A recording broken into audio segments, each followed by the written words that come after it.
a lot of the calculations as far as armor checks and things like that uh, are done behind the scenes in a video game, which in a tabletop setting can be a bit tedious.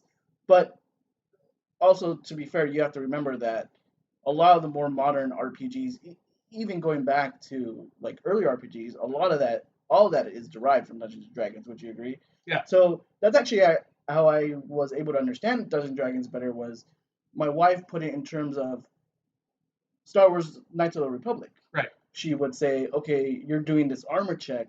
This is how much armor you have. This is how much damage the enemy's gonna do.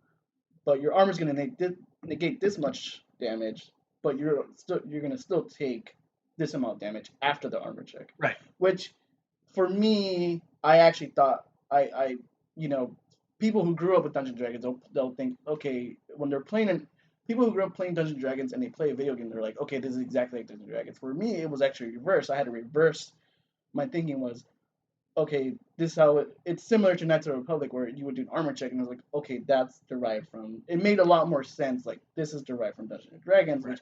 which was great. But for me, who did not grow up with that, a lot of that background stuff that happens is done by the video game. Right. So it made a lot more sense. But it also in the tabletop setting, it can be really tedious and kind of fun draining.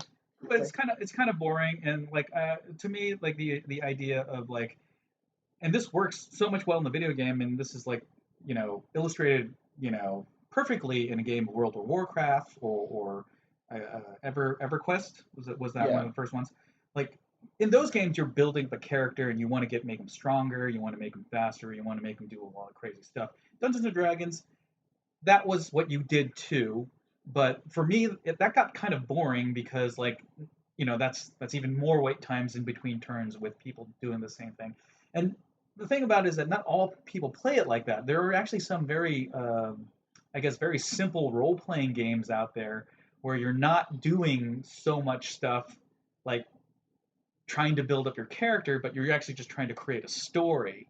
It's more of an interactive story. You're Right. trying to get through a story, and you're interacting with the story that somebody's building. Which I think, for again, from someone who came from the video game background, I probably appreciated that more kind of storytelling, action oriented route. Right. But that's not to say that people who like the more, like you said, accounting part of role playing, it's a viable option, but it just depends on your preference. So Right. some people like the accounting and the, okay, I'm trying to build my best spec'd out character versus someone's like, I really want to get into the story. I really want to, get into the story. I really want to, kind of get to the next boss, things like that.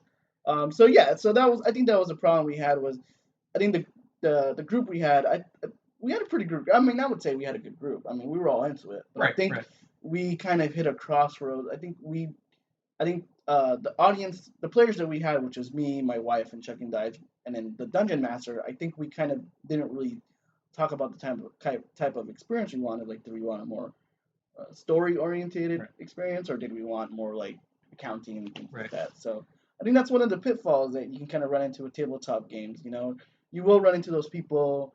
We've played, recently a tabletop RPG that our own Chuck and Dice is actually creating.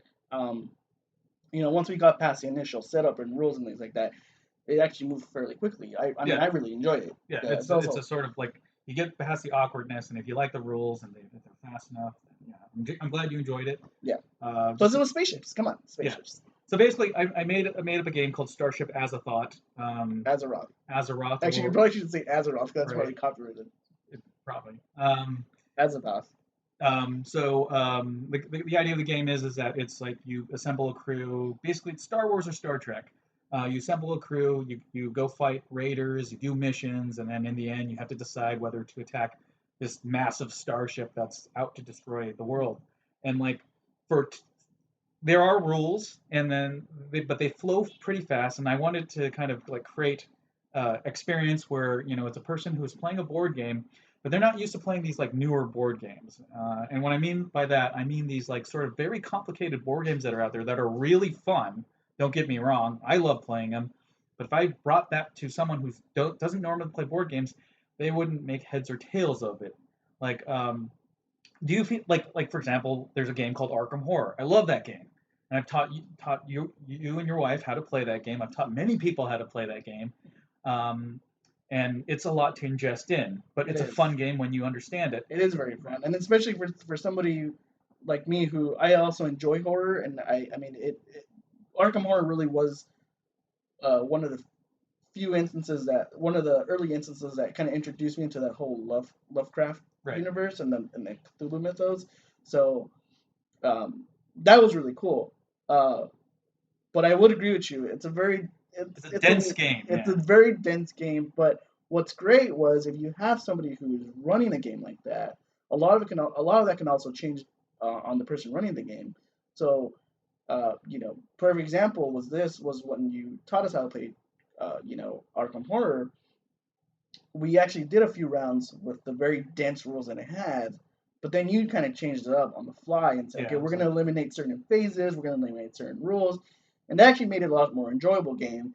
And it really, I felt that those changes you made it more of a, okay, we're all banding together to kind of take down this this the old old god, one, the yeah, old this one. old god, yeah. And until my wife got all the really cool weapons, and she said, "I win," and it's not Right. being co-op because she Yeah, she had it. kills. Yeah,